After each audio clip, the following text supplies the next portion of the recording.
Hello and welcome to the OCVarsity Baseball Dugout Show. I'm your host, Jonathan Khamis, being joined by our baseball expert. And Charles Barkley would say only God's an expert, right, Steve Fryer? I think that is an accurate statement. Okay. All right, Steve Fryer, thank you for joining us as usual. We're here at Laguna Hills High School. The Hawks have hit a little bit of a lull this season. Steve Fryer, they're going to take on San Clemente behind us. Hopefully don't get hit by any foul balls now. But, Fryer, what is your assessment of the Hawks so far? Well, they had a really good, very excellent March, and then, like you say, they hit a bit of a lull. But, you know, things kind of go like that in cycles.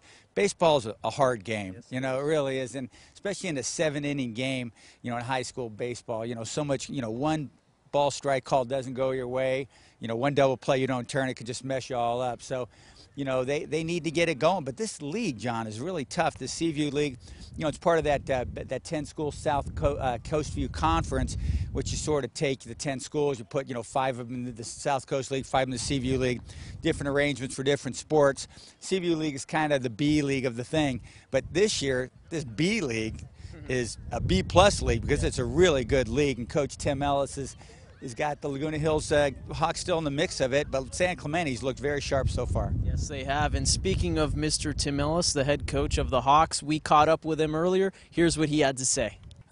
Pitching well, playing good defense. We're just struggling with the bats. We had one hit yesterday, one hit in our last league game against San Juan Hills, so we're just struggling at the plate. We're just not getting it done at the plate. But, boy, we're pitching well and playing good defense, so I'm real happy with that. All right, yesterday, Steve, we were at a top 10 matchup featuring El Toro and Capistrano Valley. You spoke about the South Coast League earlier. El Toro looked sharp, man. Their starting pitcher really got it done. And what I liked about the Chargers is they know how to take advantage of your mistakes. You put the ball in play, it's high school baseball, things happen, and they can take advantage better than anybody. Yeah, and once they get a couple runs on the board that way, John, their pitching's just been dynamite. Jason Ford's fantastic, kid who's going to Yale.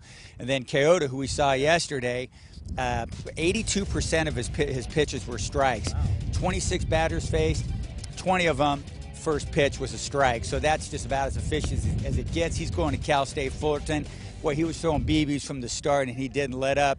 And El Toro's also got some hitters. You know, Collins hit a home run and a double, and Dan James, the first baseman, all-county last year and having a terrific year this year. And they're kind of running away with a really good league, you know, because this league's got Mission Viejo in it and Capistrano Valley in it.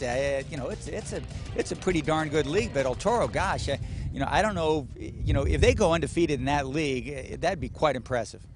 Yeah, their third baseman, too. He's got a heck of a glove on him as well. And you got to love the pitcher going to Cal State Fullerton. Something about those Cal State Fullerton Titans, huh, Steve? Well, you know what? It is Cal State Fullerton, I will tell you, it is the Yale of the West Coast in terms of academics. I would completely agree with that, seeing as how I went there.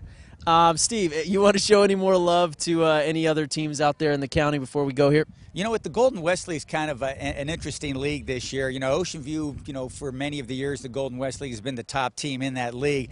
This year, you've got Loera looking great. You know, Westminster's looking sharp. Segerstrom's in there, and it's a pretty balanced league. So the Golden West League's a lot of fun.